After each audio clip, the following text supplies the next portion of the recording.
નમસ્કાર, આજના સમાચાર બુલેટિનમાં આપ સૌનું સ્વાગત છે। હું છું પાયલ ભટ્ટ। આપ જોઈ રહ્યા છો DNTV ન્યૂઝ। તો સમાચારની શરૂઆત કરીએ સૌપ્રથમ હેડલાઇન્સથી।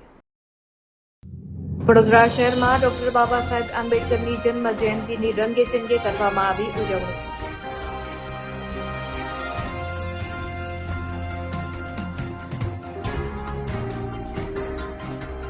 વડોદરા સ્થિત નાનકવાડી ગુરુદ્વારા ખાતે વૈશાખી પર્વની કરવામાં આવી ઉજવણી।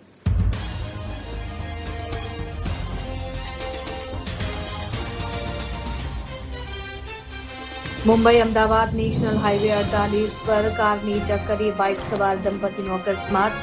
દંપતી પૈકી પતિનું ઘટના સ્થળ પર જ કરુણ મોત। હવે જોઈએ સમાચાર વિગતવાર। વડોદરા શહેરમાં ડોક્ટર બાબા સાહેબ આંબેડકરની જન્મ જયંતિ નિમિત્તે એક ભવ્ય રેલી યોજવામાં આવી હતી। ભારતીય બંધારણના ઘડવૈયા ડોક્ટર BR આંબેડકરની 135મી જન્મ જયંતિ નિમિત્તે વડોદરા શહેરમાં દેશભક્તિ અને ઉત્સાહભેર ઉજવણી કરવામાં આવી।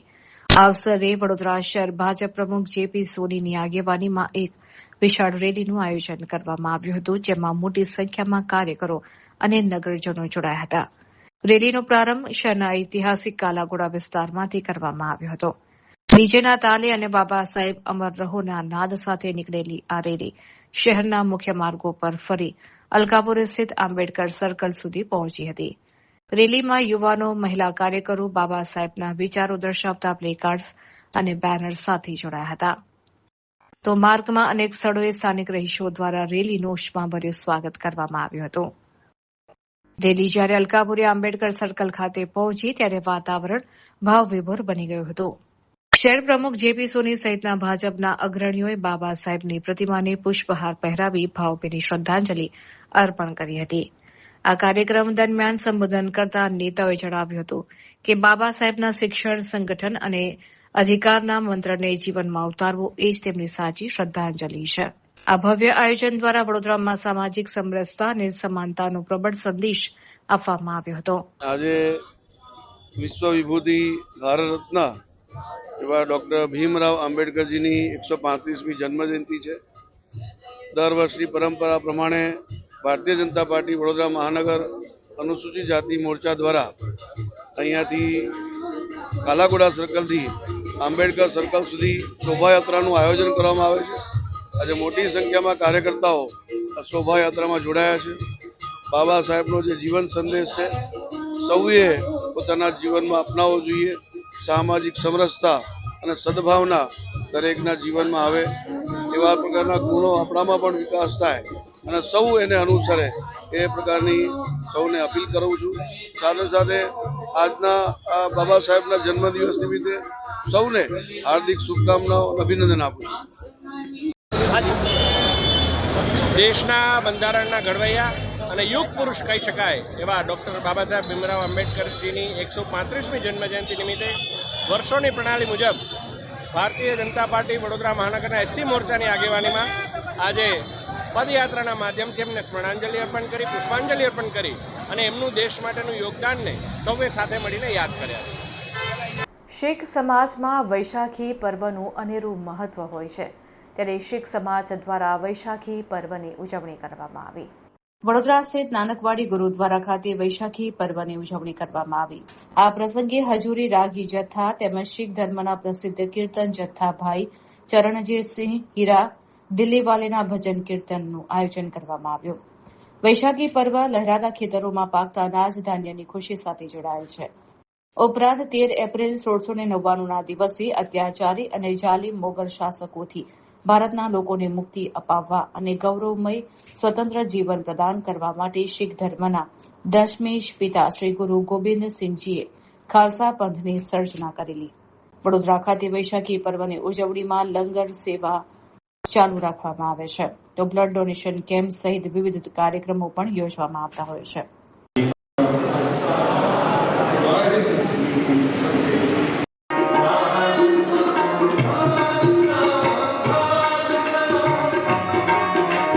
वह प्रगट्यो मरद अगमड़ा वरियाम केला वाह वाह गोबिंद सिंह आपे गुरचेला। वाहे गुरु जी का खालसा, वाहे गुरु जी की फतेह। आज वैसाखी खालसा सिरजना दिवस, खालसानो 328मो जन्म दिवस, वर्ष 1600 99 ઈસવી જ્યારે સિખોના 10મા ગુરુ શ્રી ગુરુ ગોબિંદસિંહ સાહેબજીએ કેસગઢની અંદર ખાલસા પંથની સર્જના કરી, પંજ પ્યારાની સ્થાપના કરી. પંજ પ્યારાની અંદર ભાઈ દયાસિંહ, ભાઈ ધરમસિંહ, ભાઈ સાહેબસિંહ, ભાઈ હિંમતસિંહ, ભાઈ મુખમસિંહ એમ અલગ અલગ જાતિમાંથી આવ્યા. એમને એક કર્યું, ખાલસા બનાવ્યા. પુરુષોને સિંહનું નામ આપ્યું, સ્ત્રીઓને કૌરનું નામ આપ્યું. પંજ પ્યારા અને ખાલસા પંથની સાજના થઈ માત્ર ને માત્ર મઝલૂમો માટે લડવા માટે, એમના હિત માટે, અન્યાય ખિલાફ ઊભું થવા માટે. એ ટાઈમે બધા જાણે છે કે ઔરંગઝેબનું રાજ જે હતું, જે જોરો પર હતું, એ રાજને ખતમ કરવા માટે શ્રી ગુરુ ગોબિંદસિંહજીએ ખાલસા પંથની સ્થાપના કરી કે જે અન્યાય છે એ ભારત દેશને અન્યાય મુક્ત આપણે કરી શકીએ. Mumbai Ahmedabad national highway number 48 ઉપર કારની ટક્કરે બાઇક ચાલક સાથે ગમખ્વાર અકસ્માત સર્જાયો હતો. આ અકસ્માતમાં બાઇક પર સવાર દંપતી પૈકી પતિનું ઘટના સ્થળ પર જ કરુણ મોત થયું છે, જ્યારે પત્ની અને બાળક ઇજાગ્રસ્ત થતા હોસ્પિટલમાં સારવાર અર્થે ખસેડવામાં આવ્યા છે. વડોદરા નજીક આવેલા સુંદરપુરા પાસે એક પૂરપાટ ઝડપે આવતી કારે બાઇકને અડફેટમાં લેતા ગમખ્વાર અકસ્માત સર્જાયો હતો. આ દુર્ઘટનામાં બાઇક ચાલક આશાસ્પદ યુવાનનું કરુણ મોત થયું છે, જ્યારે તેનો પરિવાર ગંભીર રીતે ઇજાગ્રસ્ત થયો છે. મળતી માહિતી મુજબ મૂળ ઝારખંડનો અને હાલ અંકલેશ્વર રહેતો અંસારી પરિવાર અમદાવાદથી પોતાના ઘરે અંકલેશ્વર જઈ રહ્યો હતો. મકસૂદ આલ મોબીન અંસારી પોતાની પત્ની નસીમા માનુ અને પુત્ર અનિલ સાથે બાઇક પર સવાર હતા. સુંદરપુરા પાસે પાછળથી આવી રહેલી એક બેફામ કારે બાઇકને જોરદાર ટક્કર મારી હતી. આ ટક્કર એટલી ભયાનક હતી કે મકસૂદ આલનું ઘટના સ્થળ પર જ મોત થયું હતું. અકસ્માતમાં મૃતકની પત્ની અને પુત્રને ગંભીર ઇજા પહોંચી હતી. સ્થાનિકોના જણાવ્યા અનુસાર અકસ્માતના દ્રશ્યો એટલા ભયાનક હતા કે જોનારના કાળજા કંપી ઉઠ્યા હતા. આ સમગ્ર ઘટનાના સીસીટીવી ફૂટેજ પણ સામે આવ્યા છે, જેમાં કારની ઘાતક ગતિ અને અકસ્માતની તીવ્રતા સ્પષ્ટ જોઈ શકાય છે. અકસ્માત બાદ મૃતદેહ લગભગ 2 કલાક સુધી હાઈવે પર રઝળતો રહ્યો હતો.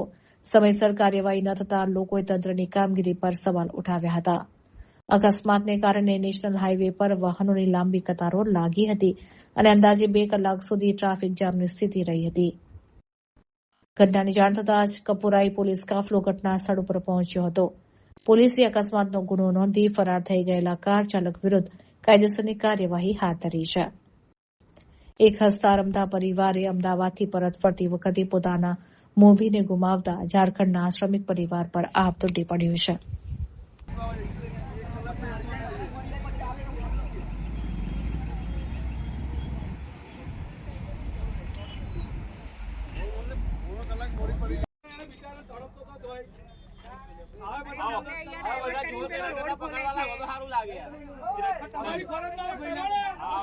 તમારી ફરજમાં નથી આવતો 3 કલાક તમે લોકો તમારા માણસાઈ ના બોલના પબ્લિક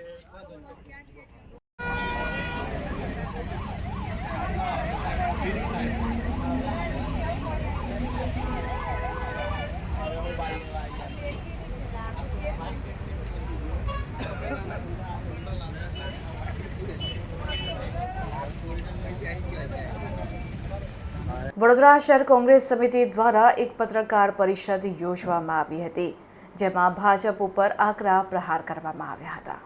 વડોદરા શહેર કોંગ્રેસ સમિતિ દ્વારા યોજાયેલી એક મહત્વની પત્રકાર પરિષદમાં કોંગ્રેસના નેતાઓએ વડોદરા મહાનગરપાલિકામાં સત્તાધારી ભારતીય જનતા પાર્ટી પર ભ્રષ્ટાચારના ગંભીર આક્ષેપો કરી રાજકીય ભૂકંપ સર્જ્યો છે.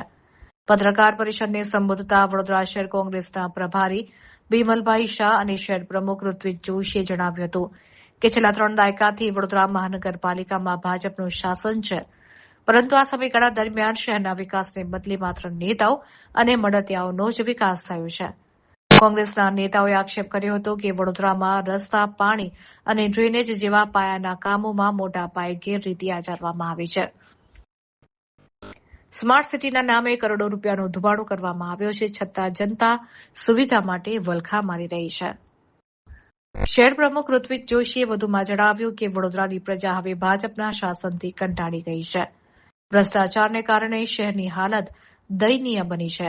તેમણે વડોદરાવાસીઓને અપીલ કરી હતી કે આવનારી ચૂંટણીમાં ભ્રષ્ટ શાસકોને ઉખેડી ફેંકી શહેરના પારદર્શક વહીવટ અને સાચા વિકાસ માટે કોંગ્રેસ પક્ષને જંગી બહુમતીથી વિજયી બનાવે. કોંગ્રેસે સ્પષ્ટ કહ્યું છે કે તેઓ આ વખતે ભ્રષ્ટાચારના મુદ્દાને જનતાની વચ્ચે લઈ જશે અને ભ્રષ્ટાચાર મુક્ત વડોદરાના સંકલ્પ સાથે મેદાનમાં ઉતરશે. આગામી દિવસોમાં વડોદરા મહાનગરપાલિકાની ચૂંટણીમાં આક્ષેપો અને વળતા પ્રહારો વચ્ચે જંગ વધુ રસપ્રદ બનશે તેમ લાગી રહ્યું છે. નમસ્તે વડોદરા.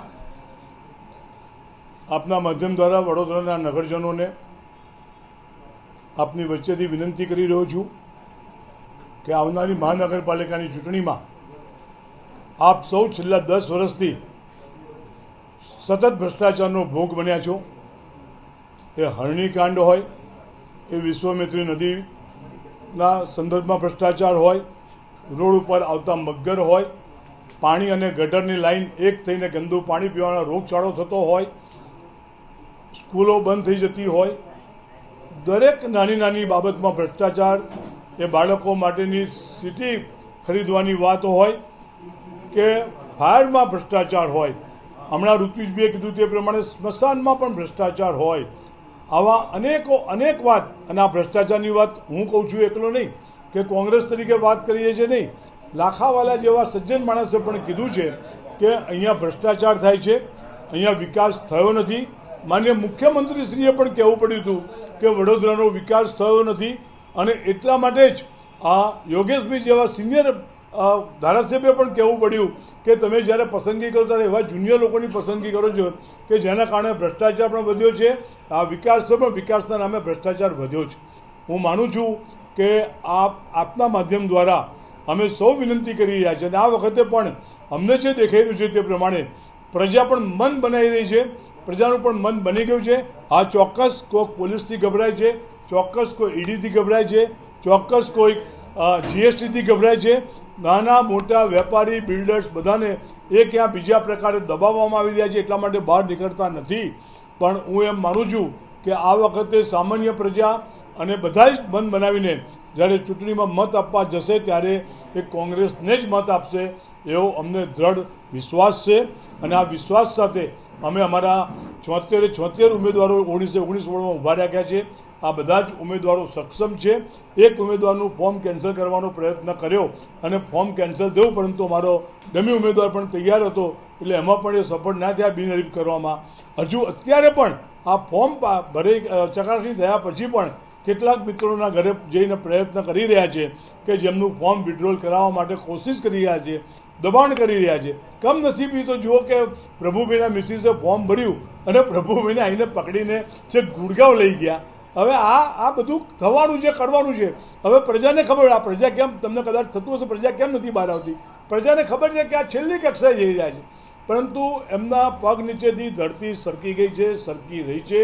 આ હું નહીં, ભાજપના બધા જ આગેવાનો જ્યારે કહી રહ્યા છે ત્યારે વિધિન પાર્ટી પણ એવું ચોક્કસ દેખાય છે કે આ વખતે હવે બધાએ જ કીધું છે બસ બહુ થયું ભાજપ, હવે ભાજપને આપણે હરાવો. શહેરના એસઆરપી ગ્રુપ 9 ખાતે તાલીમ લઈ રહેલા 29 વર્ષીય જવાનનું અચાનક તબિયત બગડ્યા બાદ કરુણ મોત થતાં ચકચાર મચી ગઈ છે. મૂળ રાજપીપળા નજીકના તિલકવાડાના રહેવાસી દીપક બારિયાની નિમણૂક એસઆરપી ગ્રુપ 1માં થઈ હતી. તેઓ છેલ્લા 4 અઠવાડિયાથી વડોદરાના ગ્રુપ 9 ખાતે સઘન તાલીમ લઈ રહ્યા હતા. રોજિંદા ક્રમ મુજબ સવારે પીટી પરેડ પૂર્ણ કર્યા બાદ તેઓ બેરેકમાં કપડાં બદલવા ગયા હતા. આ સમયે અચાનક તેમની છાતીમાં તીવ્ર દુખાવાની ફરિયાદ કરી હતી. દુખાવો વધતા દીપકભાઈ તેમના મિત્ર સાથે કેમ્પસમાં આવેલી ડિસ્પેન્સરી તરફ જવા નીકળ્યા હતા, પરંતુ રસ્તામાં જ તેઓ અચાનક ઢળી પડ્યા હતા. ત્યાં હાજર ડોક્ટરોએ તાત્કાલિક પ્રાથમિક સારવાર શરૂ કરી ઇન્જેક્શન અને બોટલ ચડાવ્યા હતા. જોકે સ્થિતિ ગંભીર જણાતા તેમને તાત્કાલિક એમ્બ્યુલન્સ મારફતે વડોદરાની એસએસજી હોસ્પિટલ ખાતે રિફર કરવામાં આવ્યા હતા. સવારે અંદાજે 10 વાગ્યાની આસપાસ બનેલી આ ઘટનામાં જવાનને સિવિલ હોસ્પિટલના ઇમરજન્સી વોર્ડમાં ખસેડાયા હતા, જ્યાં ફરજ પરના તબીબોએ તપાસ બાદ તેમને મૃત જાહેર કર્યા હતા. મળતી માહિતી મુજબ દીપકભાઈને અગાઉ કોઈ ગંભીર બીમારી હોવાનું જાણવા મળ્યું નથી. યુવાન જવાનના અકાળે અવસાનથી એસઆરપી કેમ્પસમાં શોકની કાલીમાં છવાઈ ગઈ છે.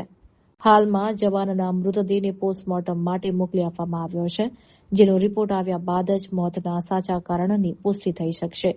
એક આશાસ્પદ જવાનના જવાથી તેના વતન તિલકવાડામાં પણ ઘેરા શોકની લાગણી પ્રસરી છે. વડોદરાના માંજલપુર વિસ્તારમાં મહાપ્રભુજીના પ્રાગટ્ય ઉત્સવને લઈને વ્રજરાજ કુમારજી મહારાજની નિશ્રામાં ભવ્ય શોભાયાત્રાનું આયોજન કરવામાં આવ્યું હતું, જેમાં મોટી સંખ્યામાં માનવ મહેરામણ ઉમટી પડ્યું હતું. વડોદરાના માંજલપુર વિસ્તારમાં જગતગુરુ શ્રી વલ્લભાચાર્યજી મહાપ્રભુજીના પ્રાગટ્ય ઉત્સવ નિમિત્તે ભક્તિ અને ઉલ્લાસનો ત્રિવેણી સંગમ રચાયો હતો. પૂજ્યપાદ ગોસ્વામી 108 શ્રી વ્રજરાજ કુમારજી મહારાજશ્રીની અધ્યક્ષતામાં યોજાયેલી આ દિવ્ય શોભાયાત્રામાં 10,000થી વધુ વૈષ્ણવો ભક્તિભાવપૂર્વક જોડાયા હતા. મહારાજશ્રીએ સ્વહસ્તે ધ્વજ ફરકાવી શોભાયાત્રાનો પ્રારંભ કરાવ્યો હતો. આ યાત્રામાં 500થી વધુ બાળકો વિવિધ ધાર્મિક વેશભૂષામાં સજ્જ થઈ આકર્ષણનું કેન્દ્ર બન્યા હતા. બેન્ડ બાજા, ઢોલ નગારા, શણગારેલા ઘોડા અને આકર્ષક ફ્લોટ સાથે નીકળેલી આ યાત્રામાં પૂજ્ય મહારાજશ્રી પોતે પગપાળા ચાલતા જોઈ વૈષ્ણવોમાં ભારે ઉત્સાહ જોવા મળ્યો હતો. કાળઝાળ ગરમી હોવા છતાં અબાલ વૃદ્ધ સૌ કોઈ મહાપ્રભુજી પ્રાગટ્ય ઉત્સવના ભજનો પર ઝૂમી ઉઠ્યા હતા.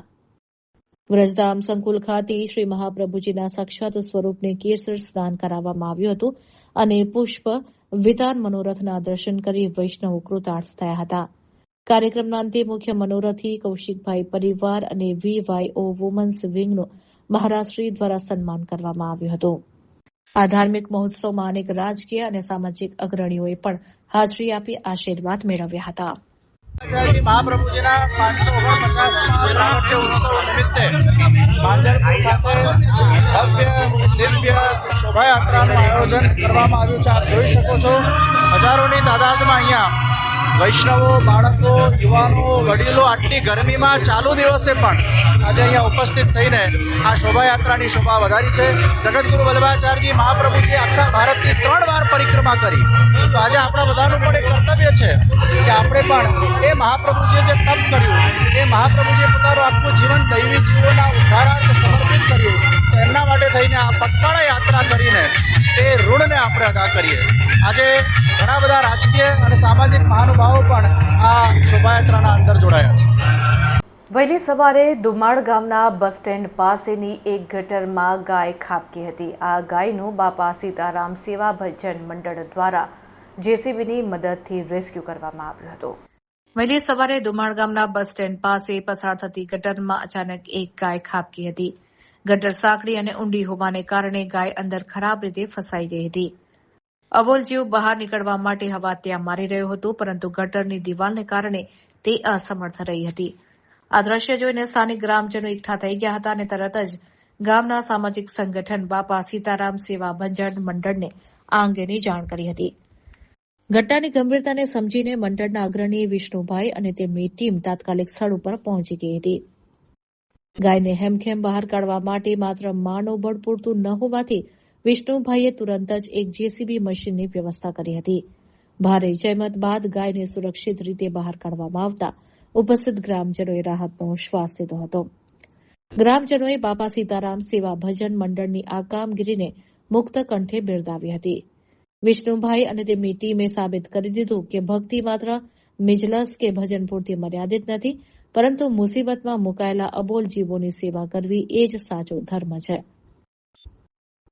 અંતે ગાયને બહાર કાઢ્યા બાદ તેની પ્રાથમિક તપાસ કરવામાં આવી હતી અને તે સુરક્ષિત જણાતા સમગ્ર પંથકમાં આ સેવા કાર્યની ભારે પ્રશંસા થઈ રહી છે.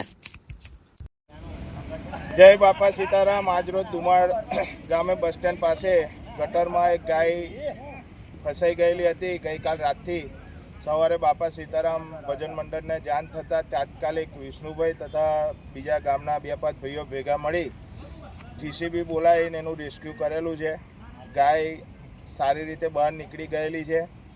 તો મારે એક જ વસ્તુ કહેવું છે મંડળ તરફથી કે ભાઈ, જો ગાય આપણે રાખતા હોય તો એની વ્યવસ્થિત રીતે સાર સંભાળ રાખવી જોઈએ. જ્યાં સુધી ગાય દૂધ આપતી હોય ત્યાં સુધી તમે એનું પાલન કરો છો. પછી આવી રીતે ગાયને છૂટી મૂકી દીધા પછી આવી રીતે જ્યારે નુકસાન થાય છે ત્યારે કોઈ જોવા પણ આવતું નથી. તો મહેરબાની કરી આપણે ગાય રાખીએ તો એની સાર સંભાળ પણ રાખવી જોઈએ. આ મૂંગું જનાવર છે આવી રીતે ફસાઈ જાય તો એને આ તો ખબર પડી બાપા સીતારામ મંડળને એટલે તાત્કાલિક દોડી આવ્યા અને જો ના ખબર પડી હોત તો ત્યાંનું મૃત્યુ થઈ શકતું હતું. તો મહેરબાની કરી આપણે જે કોઈ પણ રાખતા હોય પશુઓ એને ધ્યાન રાખવું જોઈએ, આવી રીતે છૂટા ના મૂકવા જોઈએ. જન સેવા એ પ્રભુ સેવા. જય બાપા સીતારામ. સ્થાનિક સ્વરાજ્યની ચૂંટણી પૂર્વે વડોદરાના વોર્ડ નંબર 7માં સ્થાનિક ઉમેદવારની સામે જન આક્રોશ જોવા મળી રહ્યો છે. વડોદરા મહાનગરપાલિકાની ચૂંટણીમાં વોર્ડ નંબર 7નું રાજકીય વાતાવરણ ગરમાયું છે.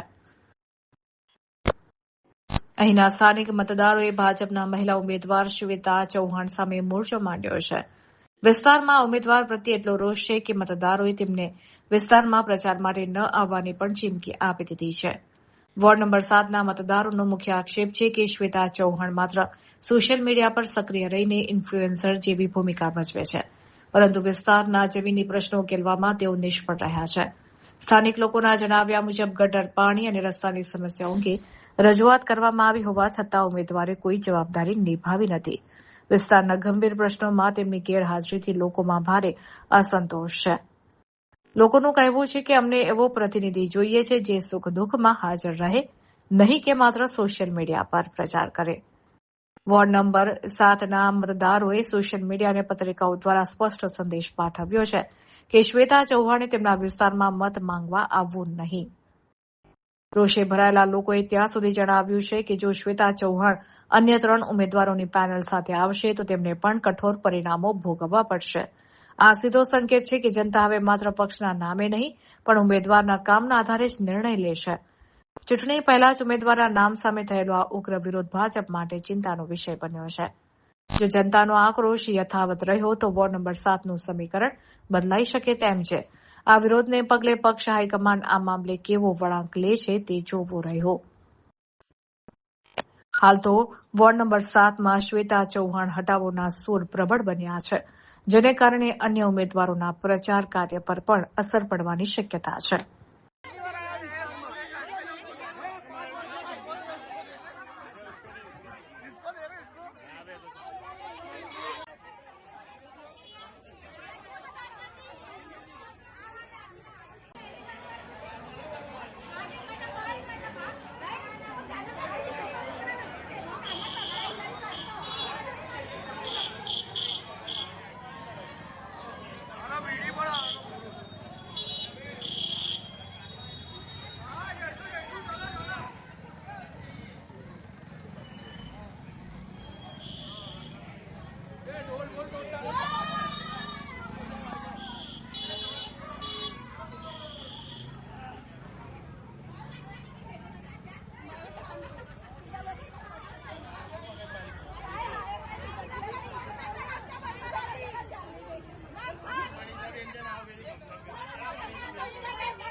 વડોદરાના વોર્ડ નંબર 1માં 2 વ્યક્તિઓને પક્ષનું મેન્ડેટ તથા સિમ્બોલ આપતા વિવાદ સર્જાયો છે. આ બાબતે કોંગ્રેસના ઉમેદવારે કલેક્ટરને રજૂઆત કરી છે.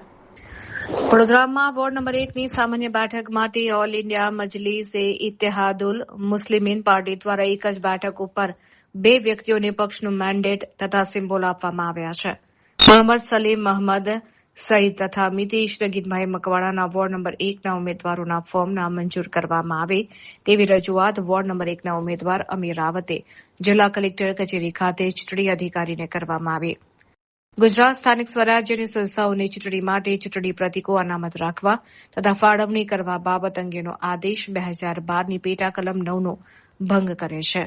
જો ચૂંટણી અધિકારી સમક્ષ એક કરતાં વધુ ઉમેદવાર માટે નમૂનો ખ રજૂ થાય તો તેવા સંજોગોમાં ચૂંટણી અધિકારીએ જે ઉમેદવારનું ઉમેદવારી પત્ર પ્રથમ રજૂ થયું હોય અને તેવા ઉમેદવાર માટે મુદત દરમિયાન નમૂનો ખ રજૂ થયો હોય તેવા ઉમેદવારને જ પક્ષનો માન્ય ઉમેદવાર ગણવાનો રહેશે. તે સિવાયના અન્ય ઉમેદવારો કે જેમની તરફેણમાં પણ પક્ષ તરફથી નમૂનો ખ મળ્યો હોય તેવા ઉમેદવારોને ચૂંટણી અધિકારીએ તે પક્ષના ઉમેદવાર ગણવા નહીં. આથી વોર્ડ નંબર 1ના ઉમેદવાર અમીર રાવતે કાયદાકીય જોગવાઈને ધ્યાને લઈ ઓલ ઇન્ડિયા મજલિસે ઇત્તેહાદુલ મુસ્લિમીન પાર્ટીના જે ઉમેદવારનું ઉમેદવારી પત્ર પ્રથમ રજૂ થયું ન હોય તેવા ઉમેદવારનું ફોર્મ નામંજૂર કરી નિયમ અનુસાર યોગ્ય કાર્યવાહી કરવા વિનંતી કરી છે. ઇલેક્શન વોર્ડ નંબર 1માં અમે ઉમેદવારી નોંધાવી છે.